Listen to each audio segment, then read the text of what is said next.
Hello everyone, this is Sarah from Crafting and Relaxing, and today we'll be working on another card from the Flora #1 set, and we're almost done with this product, so if you're ready to look at something else, don't worry, I have big stacks of fun stuff sitting around to open up. So right now I'm just cutting out the card, and you'll notice in other videos that the paper cutter I'm using has a wider base, so the inches go out further before I have to put the arm out, and I found that this one was kind of making me crazy, so I got a different one. So at this point I have 3 layers, and I've taken the front of the card and rounded the corners and then put another layer on it, and then I have a floral layer. So just to tie it all together, I'm going to go ahead and round the corners. As I mentioned before, I find that if it's a very girly card with a lot of floral, softer edges work better for me. I think it's a better look.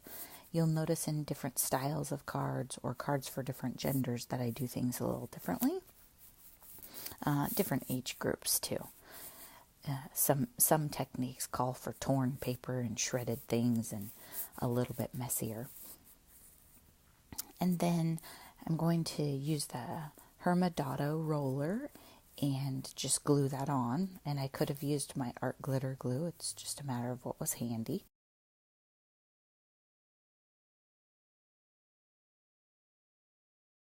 And then if I get it a little bit crooked, it's not a big deal because that's a removable adhesive. I just love all those flowers. It might be a little much, but it's fun. And then I have some white ribbon, and this set of papers has white in the background. And I'm just going to put it across the bottom. And then remember, when you're attaching your ribbon, you can use glue dots, you can use tape on the back, you could use a liquid adhesive if you were patient enough. I'm just going to go ahead and use Scotch tape. Oh, you could use washi tape if you have that on your craft table. Almost anything to adhere ribbon. I have also sometimes taken Hermafix and rolled it along the ribbon and then attached the ribbon that way. I usually just do that if the ribbon is a little bit wider than this one. And I find that Hermafix makes kind of a mess on my Tonic Studios glass mat, so I haven't been doing that as much lately. A little bit crooked, but it's forgiving because I didn't put any glue on it. I'm just going to undo it and move it down a little.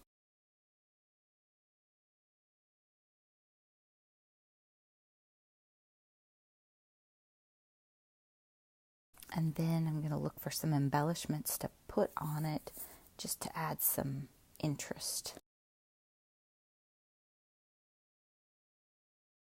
I don't have multiples of those buttons, I don't think, so I'm going to look around and see what else I have. I love the big flower button, but it's a little high, probably for mailing or something, and really that color doesn't appear anywhere on that card. It's just that those floral buttons are really fun.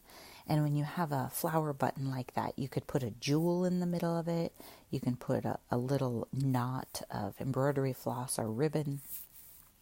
Those floral buttons give you a lot of options, but I only have them in that one color. I'm not even sure where I got them. So I'm just looking through my buttons and embellishments and trying to find something that will look nice with it and doing some different experiments. And there is that really dark green up there.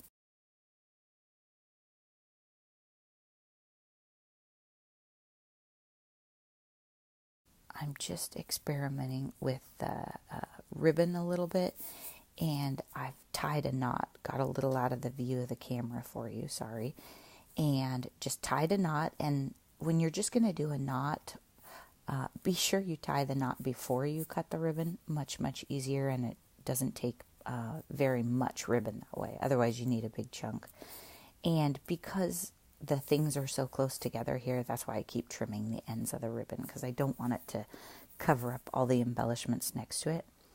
And then I'm just going to put that on the glue dot, then grab that glue dot with my nail, pull it right off and stick it on there.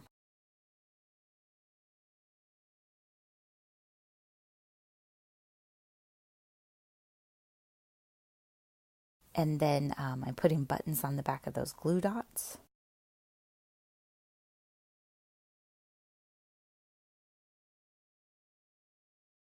I could stitch my buttons on at this point because I haven't attached it to the back of the card. I just have a tendency to use glue dots. It might be a little bit of a lazy way. Maybe one of these days I'll actually get the embroidery floss out and sew my buttons on. I know it can make a really neat look to sew a bunch of buttons on. So however you like it, or maybe if you're sitting around watching TV or something and you wanted to prep a bunch of things where you sewed a whole bunch of buttons onto a background. Any kind of stitching, cross stitch, whatever it is you want to do, it's nice to have some texture. If I do any pages for my quilt scrapbook, I'll show you that, especially in those pages, I like to bring in fabric or thread, different things to add some more texture. Okay, so I think we're about done with this card. I'm just looking around to see what else I might have. And of course, then I always find things that I could have used along the way that I didn't know I had.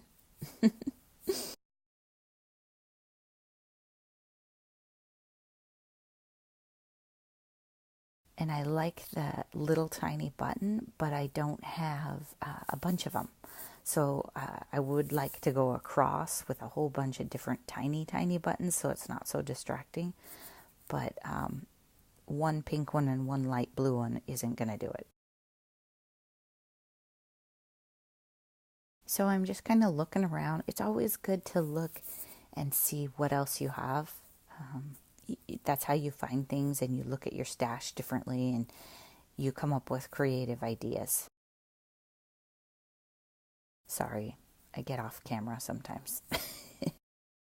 So I'm just looking around for different things because at this point, since I haven't mounted my card front to my base, I'm not limited. I can still use brads, I can still use whatever I want, and that's one of the advantages to not putting your layered paper onto your card base in the beginning, because once you do that, you couldn't stitch your buttons without going through your card base or brads or that kind of thing. You could always use more layers though. Okay, so I found the pearls. I'm going to go ahead and use some of the pearls. The pearls are a little harder to get off than the jewels for some reason. They just stick on there pretty good. And the pearls are nice because they add some texture and they go with everything. Some things I make they're a little bit formal for, but these cards are so floral and a little on the formal side as it is. I wouldn't necessarily use a bunch of pearls on a little boy's birthday card.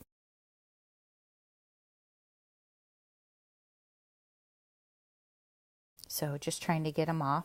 That one got away. And they do, just like jewels, they come in different sizes and different colors. Pretty much any embellishment you can dream up exists.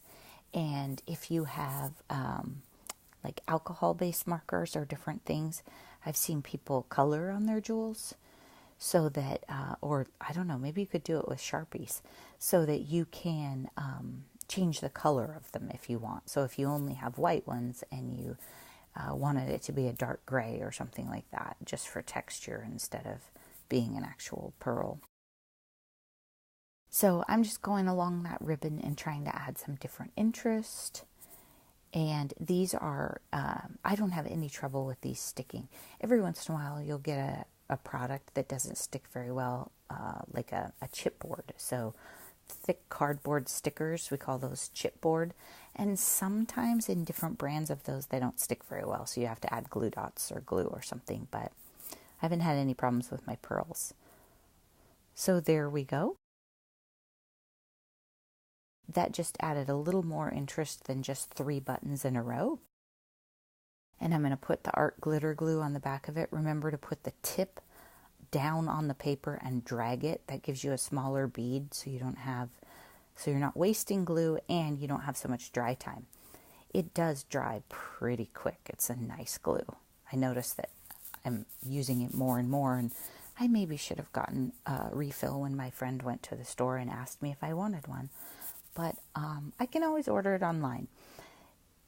In some areas, if the temperatures are too cold, you can't order it right now, but when we all thaw out and get warm for spring, then you can get some too.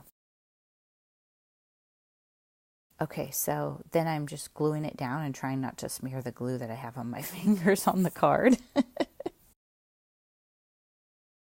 So you can see how it all comes together. And it's just another great example. And you'll notice too, oh, I'm just touching up the corners a little, but you'll notice too, there's no stamping in these cards.